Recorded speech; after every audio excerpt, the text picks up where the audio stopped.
Eu estou aqui no Instituto de Neuropsiquiatria para conversar de um tema muito importante que é sobre a qualidade de sono. Não existe vida saudável sem dormir bem. E para falar deste assunto, eu convidei a doutora Elizabeth Castelon. Muito obrigada, viu, doutora? Obrigada a você. Por sempre estar conosco aqui no programa, falando sobre temas relevantes para a nossa saúde. E hoje, então, falando sobre o sono, segundo dados apontados pelo Ministério da Saúde, isso em 2020, 42% da população brasileira sofre com esse transtorno do sono. Doutora, fala pra gente, por que o sono é importante?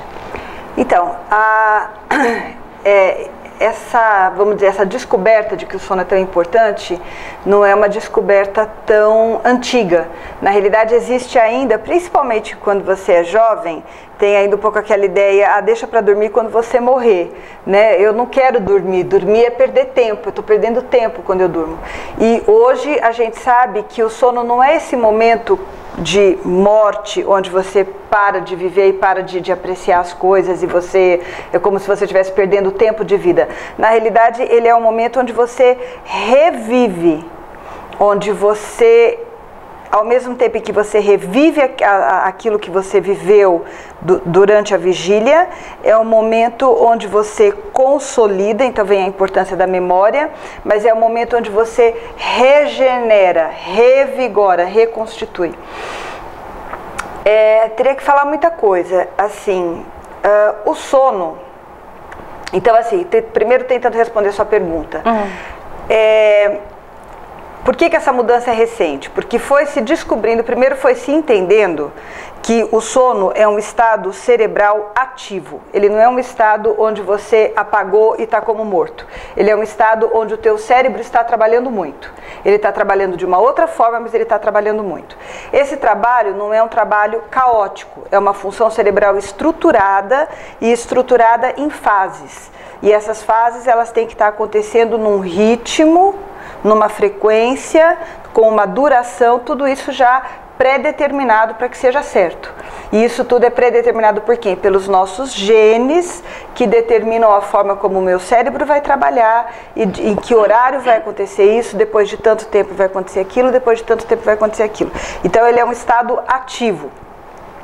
Ele é um estado ativo, é um estado organizado, é um estado de alto trabalho cerebral, de alto desempenho cerebral. E é um estado onde, embora a gente não perceba, muitas coisas estão acontecendo no cérebro e para o corpo.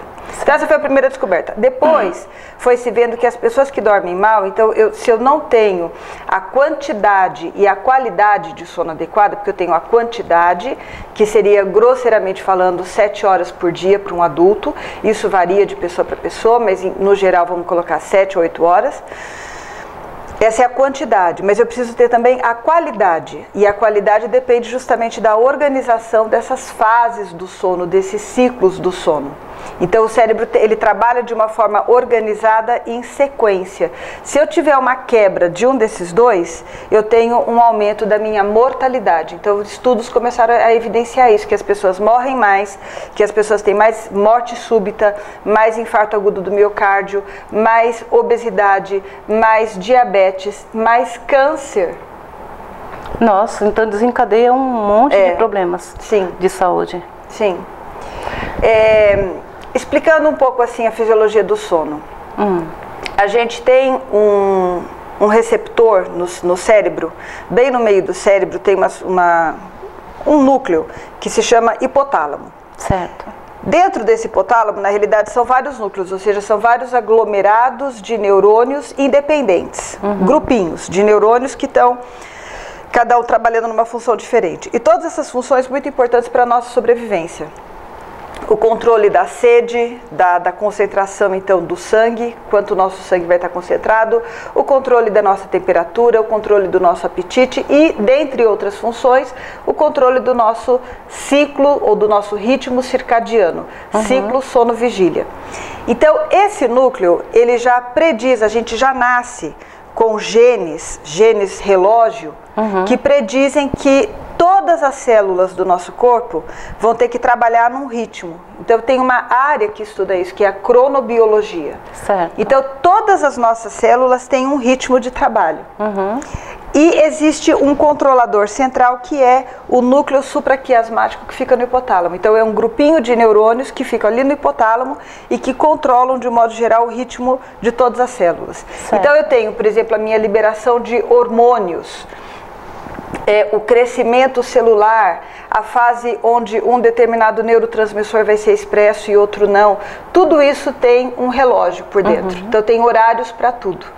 Por isso que a gente precisa respeitar. Esse horário interno, se eu ficar num ambiente escuro, sem ter estímulo de nada, ainda assim eu vou ter o meu corpo trabalhando nesse ritmo, que é o ritmo endógeno, ditado pelo núcleo supraquiasmático, que é de aproximadamente 25 horas. Mas como eu vivo no mundo, o maior, a gente chama de Zeitgeber, que é um termo alemão, quer dizer, seria o que dá o tempo, o ditador do tempo. Então, o maior coordenador do tempo externo é a luz. Então, a luz ajuda a dar o ritmo, ditar o ritmo desse núcleo supraquiasmático, que deixa de ser 25 horas e passa a ser 24 horas. Então ele é como se fosse um adaptador, a gente adapta ao nosso ritmo, que já era endógeno, a gente adapta ao nosso ambiente que tem a luz. Então quando eu tenho escuro, eu tenho uma maior produção de melatonina, eu tenho maior produção de determinados neurotransmissores, e no momento, por exemplo, a gente sabe que na manhã eu tenho pico de liberação de cortisol, eu sei que à noite eu tenho pico de liberação do hormônio do crescimento. Então tudo isso é determinado por esse relógio endógeno, que por sua vez é controlado pela luz. Né? Além da luz, as condições sociais, por exemplo, os momentos onde eu vou me reunir, os momentos, as tarefas que eu tenho que fazer, isso também acaba contribuindo, influenciando também para esse relógio biológico. Então assim, a gente precisa entender que a gente é montado para dormir, montado para funcionar nesses horários, e que o sono não é um momento onde eu estou morto. Ele é um momento onde eu estou extremamente ativo, meu organismo está muito ativo, trabalhando de uma forma coordenada e digerindo, elaborando muitas coisas que aconteceram durante o dia, tanto em termos cognitivos, que é a consolidação da memória, quanto em termos hormonais. A gente sabe que, por exemplo, noite sem dormir pode gerar aumento de marcadores inflamatórios, como se eu ficasse num processo pró-inflamatório, e a gente acha que é através desse processo pró-inflamatório que a deprivação de sono, que a privação de sono se associa eventualmente com essas doenças metabólicas e cardiovasculares. Não sei se eu estou sendo clara, mas eu estou dizendo assim, que quando eu durmo, eu estou limpando o meu organismo também de muitas coisas, eu estou fazendo, existe um processo de depuração, de consolidação, e quando eu não faço isso, eu posso ter um acúmulo de substâncias e por algum motivo que não se entende, eu acabo gerando um processo inflamatório no meu corpo. Entendi. E esse processo inflamatório, que é pequenininho, mas quando sendo todo dia, ele vai contribuindo para a obesidade, para o diabetes, para o acúmulo de placa de colesterol e assim por diante. Nossa, é muito interessante pensar sobre tudo isso, né? E a importância de ter uma noite boa de sono é como você mesma falou, a memória, processar tudo aquilo que foi feito durante o dia. Doutora, agora pensando com o passado, as pessoas da atualidade dormem bem como dormiam as do passado? Então, tudo indica que a gente dorme bem menos. Talvez a gente durma mais ou menos 1 hora a menos, em média, do que no passado. Por que que é assim? É fácil pensar, né? Levantar hipóteses sobre isso. Antigamente a população era majoritariamente rural, e mesmo o que se chamava de cidade, né? Eu moro numa cidade, mas as cidades também não tinham iluminação, né? Então tudo mudou com a vinda da eletricidade, que permite com que eu tenha a luz interna. Essa foi a primeira e principal mudança. E depois a gente viu que só acelerou. Então são luzes, a cidade que não para, New York, São Paulo, Tóquio, as distâncias enormes, o barulho, a poluição, a televisão que eu ligo, que eu fico o tempo todo, o celular. Então aí por todos todos esses motivos, mas também as demandas de trabalho, né? A gente tem menos demanda física no trabalho de um modo geral, embora existam ainda vários lugares com muita demanda física, mas a gente vê muita demanda cognitiva nos trabalhos. Então você tem que verificar aquilo, checar aquilo, passar aquilo lá para o computador e rever aquilo e tal. Então as pessoas ficam com muita estimulação cognitiva, muita demanda. Porque antigamente as pessoas trabalhavam durante o dia, né, aproveitando a luz do sol, e não tinha eletricidade, como você bem colocou, e agora a gente sabe, né, que o mundo funciona 24 horas, sim, né? Sim. Então, em todo o tempo, essa existe pessoas da trabalhando. Luz, eu vou explicar um pouco melhor assim. Quando eu falei que o núcleo supraquiasmático funciona num ritmo de 25 horas e a luz faz com que ele funcione em 24 horas. É porque, assim, a retina, que é a camada, a pele que eu tenho dentro do meu olho e que tem os fotorreceptores que captam a luz, a retina, ela tem uma ligação direta com esse núcleo supraquiasmático. Então ela manda a informação para o hipotálamo se tem luz ou se não tem luz. Quando tem luz, o hipotálamo inibe a glândula pineal de produzir melatonina. E quando fica escuro, o hipotálamo deixa de inibir a glândula pineal, que passa então a produzir a melatonina. E a melatonina é, sabidamente, um indutor de sono. Então, quando eu tenho, então falando do homem moderno, quando eu não tinha luz, como você mesma disse, estava escuro, então as pessoas, eles acendiam ali uma lamparina, uma fogueira, alguma coisa assim, mas ainda assim continuava mais ou menos escuro. E aí eles iam dormir. Agora não, agora eu continuo recebendo a informação de luz. Então o homem moderno, ele quebrou um pouco essa informação que a natureza te dava. Agora ficou escuro, a gente quebrou isso porque agora a gente tem a luz. É verdade. Né? E aí depois vem todos os outros estímulos que a gente falou. E era uma sinalização, né? Escureceu, já é hora de se preparar para dormir. Para dormir. Bom, a gente vai para um rápido intervalo e na volta a gente vai falar sobre as pessoas que trabalham em turnos diferentes, se isso prejudica ou não a qualidade de sono dessas pessoas.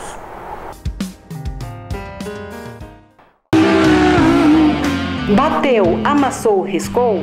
Venha para a Sportcar. Aqui você encontra o que tem de mais moderno em recuperação automotiva, funilaria, pintura, lavagem e muito mais. Sportcar, Avenida Presidente Vargas, 1166, no centro de Dourados. Mais informações, 99622-7983.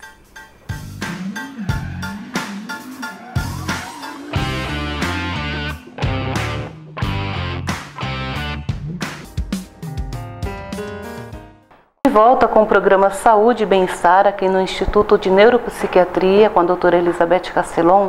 A gente está conversando sobre um tema de suma importância, que é o sono.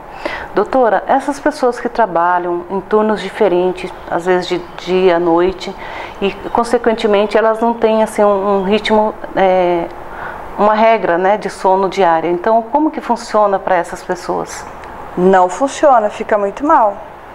Né, recentemente descobriu-se que isso pode ser até carcinogênico, porque quando você dorme mal, você tem, dentre outras coisas, você tem um aumento, você tem uma redução das células NK. NK se chama Natural Killer, são os matadores naturais, os assassinos naturais. É um nome que se dá para linfócitos T, que são células de defesa, e que tem a função de estar o tempo todo circulando no nosso organismo, nos diferentes tecidos, e detectando as células anormais que podem se tornar um câncer. Então, as células que sofreram algum tipo de mutação carcinogênica, eles detectam e matam. Por isso que se chama Natural Killer. E essas células são reduzidas. Isso é um dos efeitos, que são vários efeitos da privação do sono, mas um deles é esse. Então a gente sabe que trabalhar em turno pode estar associado, dentre outras coisas, inclusive a isso, a essa questão do aumento do risco de câncer, obviamente que a longo prazo. Então é claro, quando a gente estava falando no bloco anterior, eu tenho o meu ritmo, ele é um ritmo de 25 horas endógeno, aí vem a luz como um Zeitgeber, e aí eu passo a ter um ritmo de 24 horas, ditado então pelo meu ambiente, e é claro que o meu organismo, todas as células, elas se preparam para isso. Agora, quando isso é quebrado o tempo todo, quer dizer, quando o meu corpo está se preparando para produção de melatonina, para induzir o sono, não, você vai ter que trabalhar. Depois da outra vez, no outro dia, não. Agora, não vou mais produzir melatonina, porque tem que trabalhar nesse horário. Não. Agora tem que produzir a melatonina, porque você tem que dormir. Então, é claro que essas pessoas sofrem bastante e tem Essa é uma situação que eu também não sei como resolver, porque, na realidade, o trabalho em turno não deveria existir. Né? Você deveria trabalhar talvez por menos horas, mas sempre nos mesmos horários. Isso já melhoraria um pouco. Então, o certo é trabalhar de dia e dormir à noite, mas a gente sabe que a sociedade precisa de algumas pessoas trabalhando à noite também. Se eu sofrer um infarto, 2 horas da manhã, eu quero que tenha um médico, uma enfermeira de plantão, um hospital aberto. Se a minha casa pegar fogo, eu quero que tenha um bombeiro de plantão. Então a gente sabe que não dá para resolver isso, mas precisaria ser resolvido de uma forma que a pessoa tivesse pelo menos aquela regularidade, que fosse sempre no mesmo horário. Certo. Né? Ou seja, fosse determinado. Que fosse todos os dias aquele horário de dormir, aquele horário de acordar. Ainda que seja um horário errado, né? Quer dizer, do ponto de vista de luz, do ponto de vista biológico, mas aí pelo menos o seu corpo se acostuma e ele entra naquele ritmo que vai ter pelo menos a regularidade. Né? Então a gente sabe que...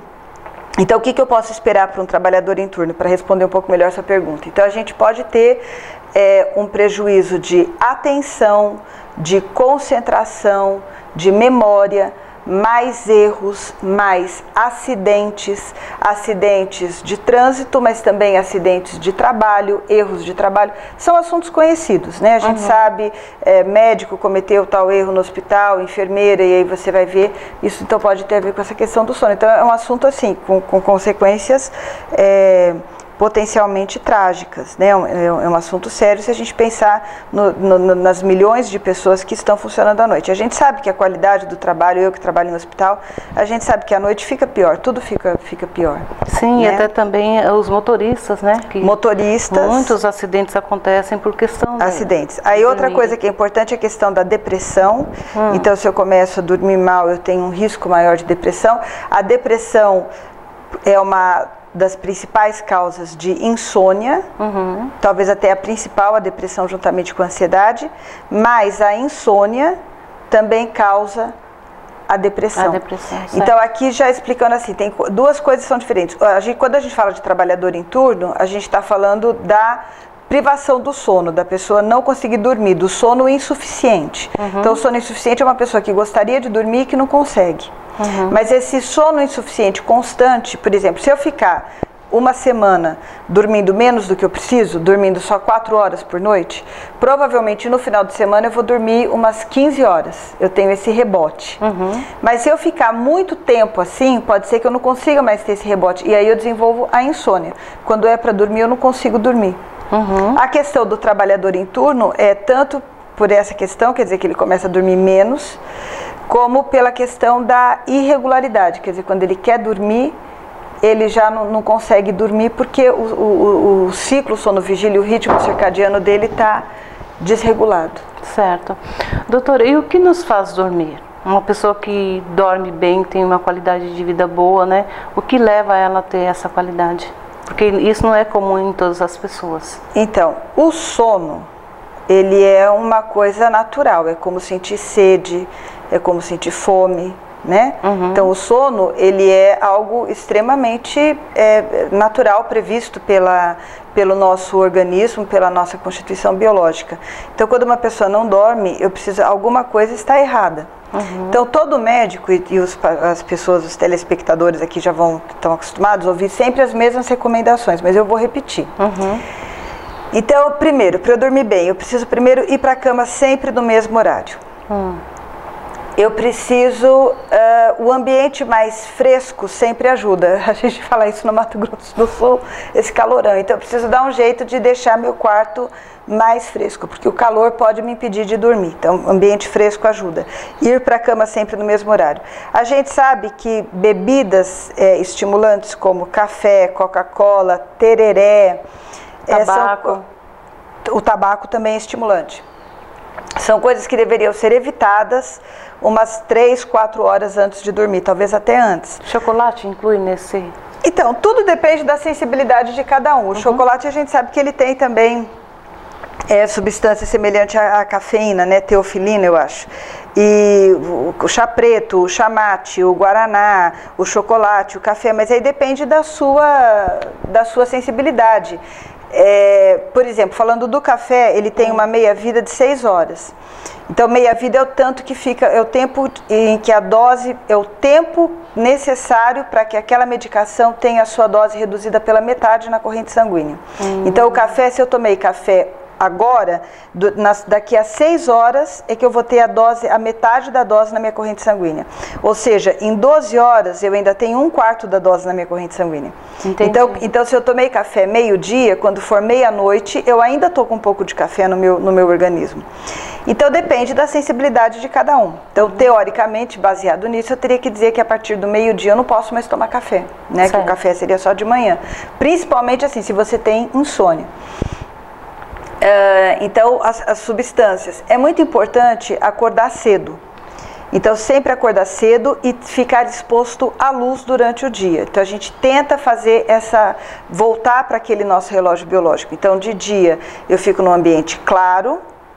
E à noite, por exemplo, se eu quero dormir 8 horas por dia, então se eu quero acordar às 6 da manhã, então eu teria que 10 horas da noite eu teria que já estar dormindo. Então, a partir das 7 da noite eu já tenho que ficar meio que no escurinho.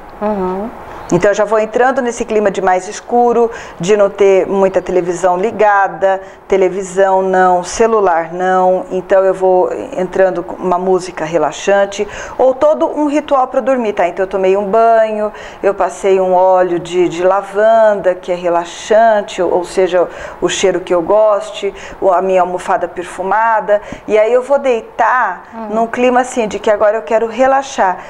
O mais importante disso tudo é o seguinte, é que a insônia, ela geralmente acontece por uma questão genética. Eu já tinha uma predisposição genética e aí alguma coisa aconteceu. Eu fiquei doente ou meu filho ficou doente e eu tive algum fator precipitante. A partir daqueles dias ali que eu tive que ficar no hospital, ou que eu tive que trabalhar em turno, que eu tive que dar plantão, alguma coisa ali, e a partir dali eu não consigo dormir direito. O mais importante para eu quebrar esse ciclo é eu quebrar o desespero, a ansiedade que eu sinto por não estar conseguindo dormir. Então eu teria que criar, e aí entra essa história do ritual relaxante. Para eu deitar e falar, tudo bem, se eu não vou dormir, pelo menos eu vou relaxar.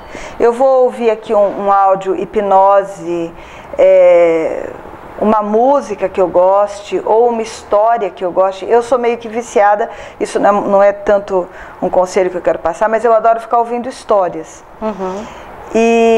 Porque você tem os audiobooks, que são os audiolivros. Então tem em português, tem em inglês, alemão, tem todas as línguas. E você fica ouvindo e eu vejo que eu durmo assim. Às vezes eu falo, gente, eu só ouvi os primeiros 15 minutos. O truque de ouvir essas histórias para dormir é porque eu esqueço que eu tenho que dormir. Se eu ficar pensando, eu tenho que dormir, tá, mas aí agora já passou meia hora e eu ainda não dormi, eu tenho que dormir. A insônia gera ansiedade. É muito difícil eu quebrar essa ansiedade. Porque eu sei que no dia seguinte eu tenho que acordar às 6 horas e eu vou ter que levantar, porque eu vou ter que trabalhar, eu vou ter que dirigir, eu vou ter que fazer um monte de coisa. Eu teria que conseguir ter consciência disso, então eu não vou olhar para o relógio e eu vou tentar relaxar. Então, treinos de relaxamento. Tem várias coisas na internet ensinando isso, treino de respiração, só que eu sei que é difícil, porque às vezes eu tento fazer isso e isso me deixa mais ansiosa ainda. Por isso que a ideia seria tentar desviar a tua atenção da necessidade de dormir. Daí esse truque de estar ouvindo uma música ou de estar ouvindo uma história, de estar tentando prestar atenção em outra coisa. Por isso que tem gente que fala, não, aí eu vou ver televisão e durmo. Não é a conduta ideal, porque quando eu vou ver televisão, a televisão está emitindo luz, que vai inibir a produção de melatonina e vai me ajudar eu vou estar sentada, aí depois eu vou ter que voltar para o quarto, mas o truque, por que isso em algumas pessoas acaba funcionando, é porque eu paro com a atenção de querer dormir. Então eu desisto, falo, tudo bem, não vou dormir, vou ver televisão. E aí a hora que eu começo a prestar atenção ali no programa, eu acabo dormindo. Ou seja, você tira o foco do problema, né? Você tira o foco do problema. Então a recomendação seria tirar o foco do problema, mas tentar relaxar não com a televisão, com alguma outra coisa que fosse menos estimulante. Porque televisão de madrugada vão ter coisas, às vezes, não sei, filme de terror, alguma coisa assim que não seria o ideal para a pessoa dormir. Outra coisa, obviamente, em termos de dicas, né, para dormir bem. Atividade física. Então é muito importante que eu fique com o meu corpo um pouco cansado. E é exatamente o contrário do que a gente vive, porque a gente fica no escritório, então eu fico com a minha mente cansada do celular, de todas as informações, mas o meu corpo não está cansado. Então por isso que é importante eu estar caminhando, se eu pudesse caminhar 40 minutos por dia, andar de bicicleta. Essa caminhada sempre de manhã, né, doutora? Que eu já escutei comentários que se você faz próximo da noite pode prejudicar. Sim, aí depende também da sensibilidade de cada um e depende também daquilo que dá para fazer. Tem coisa que não dá para fazer. Eu falo, olha, a senhora está recomendando de manhã, mas de manhã não dá para eu fazer no final da tarde. O que a gente sabe é que se eu fizer um exercício, por exemplo, vou fazer uma aula de zumba, das 9 às 10 da noite. Quando eu sair da aula de zumba, eu tô agitada, eu tô ligada. Então, talvez a aula de zumba das 9 às 10 da noite não seja o ideal. Mas talvez para você até seja. Porque aí você vai tomar um banho e vai deitar e vai conseguir dormir. Então, não é que está assim contraindicado, mas é que pode ter eventualmente um efeito estimulante, se você fizer aquilo muito próximo do horário em que você vai dormir. Mas também pode ser que não. Olha, eu caminho, aí eu deito, fico super cansada, eu deito, ponho uma música super relaxante, aí eu durmo. Então depende muito disso. Então quando uma pessoa não está dormindo bem, a gente precisa verificar várias coisas. Eu tenho que verificar se ela está com depressão, se ela está com ansiedade, o que está acontecendo com ela, os medicamentos que ela está tomando, se está tomando alguma medicação que possa estar causando insônia. Álcool. O álcool, ele dá muito sono no começo, mas depois ele tira o sono. E aí eu preciso ver também se ela tem algum problema cardíaco, algum problema pulmonar, algum problema reumatológico, outras doenças que possam estar impedindo o sono. E eu tenho que ver se ela tem algum outro transtorno de sono, porque muitas vezes eu falo que eu tenho insônia, o paciente chega falando que tem insônia, mas ele tem talvez a apneia do sono, que a gente vai ter um programa, eu espero que a gente tenha um programa dedicado a esse assunto. Mas, por exemplo, a apneia do sono, que é aquela pessoa que perde, né, a mais comum é a apneia obstrutiva. Então você tem um fechamento das vias aéreas, você acha que a pessoa dormiu a noite inteira, mas ele tem aquele ronco bem esquisito, bem como se tivesse uma obstrução, que de fato tem, e a parada da respiração. E aí a pessoa às vezes acaba despertando e fala, eu desperto e não consigo dormir mais. Então, às vezes, a insônia vem um pouco misturada com a apneia do sono. Então, na realidade, assim, a pessoa que não está dormindo bem, ela precisa de um médico mesmo. E ela precisa, porque esse médico vai ter que checar todos esses elementos. E, infelizmente, o que muitas vezes acontece é que a pessoa quer que te passe um remédio. Então, um calmante para dormir. E esse calmante, na realidade, ele está na última opção da lista. Na última das opções, quando todas as coisas foram verificadas, averiguadas e tentadas e nada resolveu, aí você vai passar uma medicação para dormir. Tá certo. Doutor, o assunto é muito importante realmente, mas o nosso tempo já está terminando, eu vou ficando por aqui. Muito obrigada pela sua participação. Eu espero que você aí de casa tenha gostado desse tema e eu conto com a sua audiência todos os dias. Obrigada.